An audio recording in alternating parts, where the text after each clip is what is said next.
पिता मोहनलाल के दुनिया से चले जाने के बाद जानवी का मन उस घर में नहीं लगता था। हर दीवार, हर कोना उसे उनकी याद दिलाता था। उसने क्लर्क की नौकरी से इस्तीफा दे दिया। अब वहाँ रुकने का कोई कारण नहीं बचा था। वह उस घर और उस जगह को छोड़कर दिल्ली में ही दूसरी जगह आ बसी, जहाँ यादें कम और उम्मीदें ज्यादा थी। वहीं उसने अपने नाम से ढाबा फिर से खोला और आंसुओं के बीच अपने जीवन को नए सिरे से गढ़ने लगी।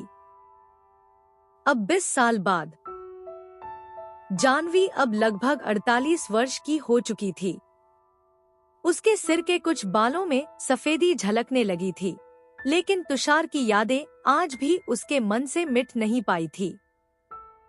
समय आगे बढ़ गया था, पर उसका दिल अब भी वहीं ठहरा हुआ था।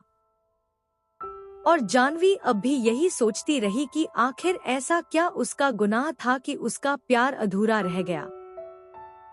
एक दिन दोपहर का वक्त हो चला था। हाईवे के पास जानवी को एक बड़े से प्लाजा रेस्टोरेंट के बाहर 20 साल बाद नेहा नजर आई। जानवी अपने आंखों के चश्मे को ठीक करते हुए बार बार नेहा को देख रही थी और मन ही मन कह रही थी, यह तो वही है, तुषार की पत्नी नेहा। पूरे 20 वर्षों बाद आज वह मुझे अचानक नजर आ गई।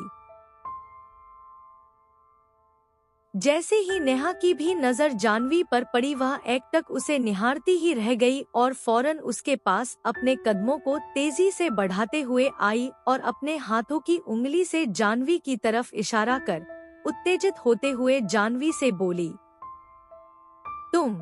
तुम जानवी ही हो ना, तुषार का पहला प्यार। जो जानवी नेहा को बार बार घूर घूर कर देख रही थी, वह अचानक ही जानवी के पास आकर इस तरह से बोल खड़ी हुई कि जानवी दंग रह गई। जानवी ठीक से कुछ भी नेहा से कह नहीं पा रही थी। नेहा ने जानवी से कहा, तुम जानवी हो ना, तुम तुषार से प्यार करती थी ना। हाँ, पर आज तुम मुझसे इस तरह से उत्तेजित होते हुए क्यों कह रही हो? जानवी गौर से नेहा के चेहरे की तरफ देखते हुए कहा। तब अचानक नेहा के आंखों से झरझर आंसू बहने लगे और वो बोली, पूरे 20 सालों से हम तुम्हें ढूंढ रहे हैं और आज जाकर तुम मिली हो मुझे। जानवी ने नेहा से सवाल किया, 20 साल से मुझे क्यों ढूंढ रही हो? आखिर बात क्या है? आंसू बहाते हुए नेहा ने कहा, पूरे 20 सालों से तुम्हें तुषार ढूंढ रहा है। तुम्हें भी यही लगा होगा कि मेरी शादी तुषार से हो गई होगी, पर यह गलत है। तुषार तो आज भी तुम्हें ही चाहता है। वह आज भी कुंवारा है। नेहा के मुंह से यह सब सुनते ही जानवी चौंक गई। अचानक उसके हाथों से पर्स छूट गया और नीचे जमीन पर गिर पड़ा।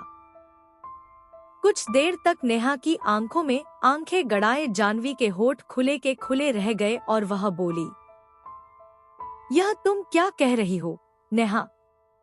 शादी में तो मैंने तुम्हें सुहागन के रूप में देखा था और तुम्हारी गोद में तुषार का बच्चा भी था। यहाँ तक कि तुषार ने खुद मुझे फोन पर कहा था कि वह तुमसे शादी कर रहा है। जब मैं शादी वाले दिन तुषार के घर पहुंची तो देखा कि वह तुम्हारे साथ दूल्हे के लिबास में खड़ा था। तुम दोनों के हाथों में वरमालाएं थी। उसके बाद मैंने अपने पिता के साथ हमेशा के लिए दिल्ली जाने का फैसला कर लिया। 1 साल बाद जब तुम्हें अपने मैनेजर की बहन की शादी में देखा तो मुझसे बर्दाश्त नहीं हुआ, क्योंकि जो सपना मैंने देखा था वह कभी पूरा नहीं हो पाया और मेरे पिता के गुजर जाने की वजह से मैंने वहां की नौकरी छोड़ दी और दूसरी जगह आ गई। सच तो यह है कि मेरी और तुषार की शादी कभी हुई ही नहीं थी। नेहा के मुंह से निकले इन शब्दों को सुनते ही जानवी दंग रह गई। वह हैरान होते हुए बोली, यह तुम क्या कह रही हो? तुम दोनों की शादी नहीं हुई तो वह बच्चा किसका था? लेकिन मैंने तो तुम्हारी मांग में सिंदूर देखा था, हाथों में चूड़ियां थी और गले में मंगलसूत्र भी। फिर यह सब क्या था? बताती हूँ, सब बताती हूँ। इतना कहकर नेहा ने आंखों से आंसू बहाते हुए बताना शुरू किया। नेहा रोते हुए जानवी से बोली, यह बात बिल्कुल सच है कि तुषार के पिता ने अपने दोस्त राजेंद्र की बेटी यानी मेरी शादी तुषार से तय कर दी थी। वजह सिर्फ यही थी कि तुम एक गरीब परिवार से थी और जाति भी अलग थी। जब तुषार के पिता मान सिंह रायजादा को यह पता चला कि उनका बेटा तुमसे प्यार करता है, तभी से वे अपने किसी दोस्त की ऐसी बेटी की तलाश में लग गए थे जो उनके ही खानदान की तरह रईस और प्रतिष्ठित हो। इसलिए उन्होंने मुझे अपनी बहू बनाने का फैसला किया था। इतना नेहा ने कहा ही था कि जानवी ने उत्तेजित होते हुए पूछा, फिर क्या हुआ? आंखों से आंसू बहाते हुए नेहा बोली, मैं तो अभिलाष नाम के लड़के से प्यार करती थी और कुंवारी में ही उसके बच्चे की मां बनने वाली थी। मैं और अभिलाष शादी करने ही वाले थे कि अचानक मुझे पता चला कि अभिलाष जिस ट्रेन से आ रहा था, अचानक उस ट्रेन हादसे में अभिलाष मारा गया। मेरे घर वालों को सारी बातें पता चल चुकी थी कि मेरे पेट में अभिलाष का बच्चा था। अचानक हमें पता चला कि मान सिंह जी रिश्ते के लिए आए हैं, इसलिए मैंने शादी के लिए हाँ कर दी ताकि मेरी भी इज्जत बच जाए। पर शादी वाले दिन अचानक मंडप के पास अभिलाष जीता जगता आकर खड़ा हो गया और उसने सबके सामने यह बताया कि जिस दिन ट्रेन पुल से फिसलकर नीचे गहरी नदी में जा गिरी थी, उस दिन उसकी जान बस बाल बाल बची थी। वह हादसा इतना भयावह था कि बच निकलना किसी चमत्कार से कम नहीं था, लेकिन संयोगवश वह उस त्रासदी से जीवित बाहर आ सका। फिर क्या था?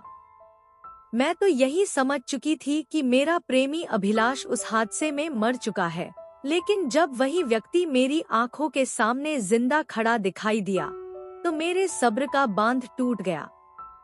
मैं सबके सामने फूट फूट कर रो पड़ी और उसे कसकर पकड़ लिया।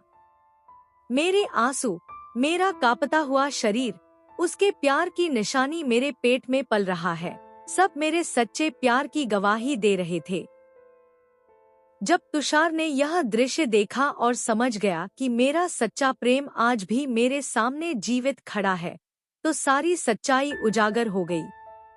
उसी क्षण उसने सबके सामने ऐलान कर दिया कि मेरी शादी उसी मंडप में अभिलाष से कर दी जाए।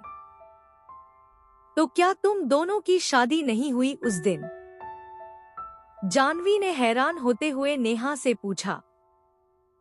नहीं जानवी, जिस मंडप में मेरी और तुषार की शादी होने वाली थी, उसी मंडप में तुषार ने मेरी शादी अभिलाष से करवा दी। और इस बात से मान सिंह रायजादा जी भी सहमत हुए। कुछ दिनों के बाद तुषार ने मुझे बताया कि वह किसी जानवी शर्मा नाम की लड़की से प्यार करता था और मान सिंह जी अपने बेटे तुषार को डराने के लिए उन्होंने अपने हाथ की एक उंगली काट ली और फिर आत्महत्या करने की कोशिश की।